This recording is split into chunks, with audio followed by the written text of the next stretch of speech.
Sziasztok!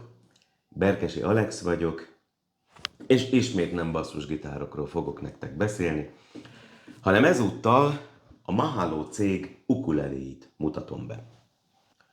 A Mahalo cég, a nevéből kiindulva igen, a jelenlegi világgazdasági helyzetet figyelembe véve azonban cseppet sem meglepő módon kínai, a gyár pedig Indonéziában található.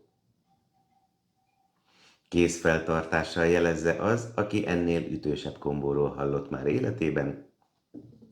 Ez azonban nemhogy nem befolyásolja rossz irányban, de kifejezetten előnyössé teszi az ár-érték arányát.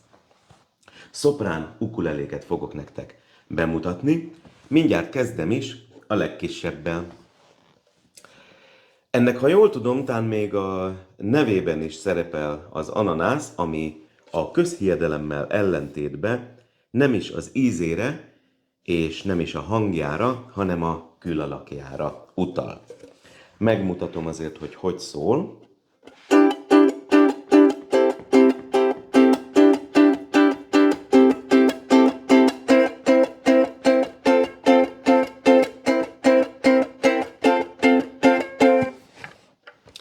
Ez pontosan az a hangszer, amit amikor a kisfiad odajön hozzád a nappaliba, és azt mondja, hogy apu, ukulelézni akarok, akkor gondolkodás nélkül fölmész a netre és megrendeled, ugyanis az árának pontosan a dupláját költötted el aznap délelőtt a boltba, amikor lementél kaját venni.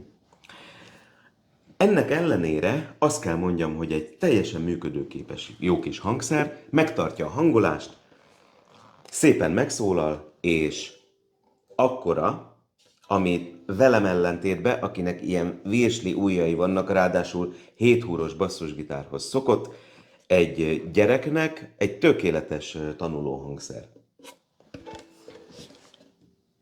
Mint említettem, szoprán ukuleléket mutatok be, ami a hangolására vonatkozik, az mind a háromnál ugyanolyan, méretbeli különbséget tapasztalhattok, az se túl nagyot, inkább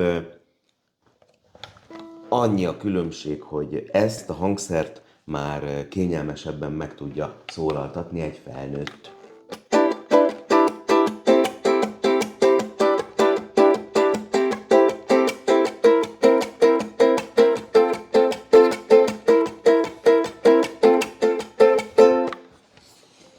Azért játszom ugyanazokat az akkordokat, egyrészt, hogy össze tudjátok hasonlítani a hangját a három hangszernek, másrészt pedig, mert ezt a 4 akkordot lestem le a YouTube-ról. A harmadik hangszerben van a csí.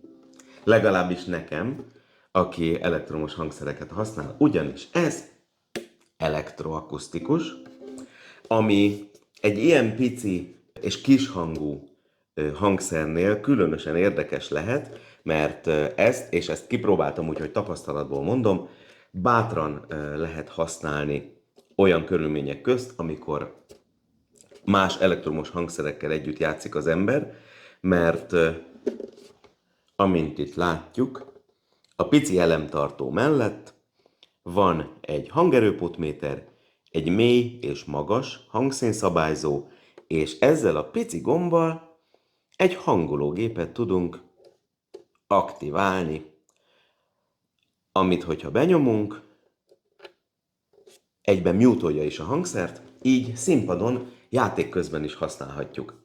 Egyébként egy egész precíz, tök jó kis hangológép, maga az elektronika is teljesen jól működik, úgyhogy ezt már bátran ajánlom azoknak, akik aktív, esetleg hivatásos zenészek, és színesíteni szeretnék a hangzásvilágot, amit megszólaltatnak. Megmutatom azért a hangját, nyilván itt, mivel hogy elektroakusztikus, az akusztikus hangját kevésbé fogja használni az, aki egy ilyet vásárol.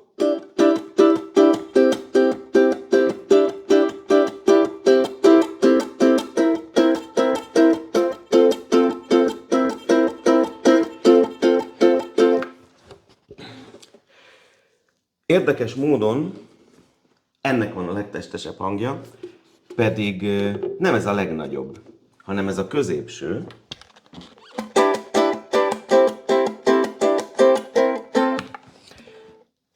De ez a középső a legkényelmesebb. Végeredményképpen azt gondolom, hogy a cég hangszerei kiválóan alkalmasak arra, hogy valaki megismerkedjen a zenéléssel, illetve akár gyerekként elkezdjen tanulni egy egyszerű hangszeren, amin hamar sikerélményeket érhet el, és ez szerintem nagyon fontos. Megtaláljuk azt a hangszert, ami egy felnőtt számára kényelmes lehet, és megtaláljuk azt a hangszert, ami abszolút alkalmas arra, hogy színpadi körülmények közt használjuk. Buzdítalak benneteket, vásároljatok ukulelét, és tegyétek egzotikussá a zenéteket. Sziasztok!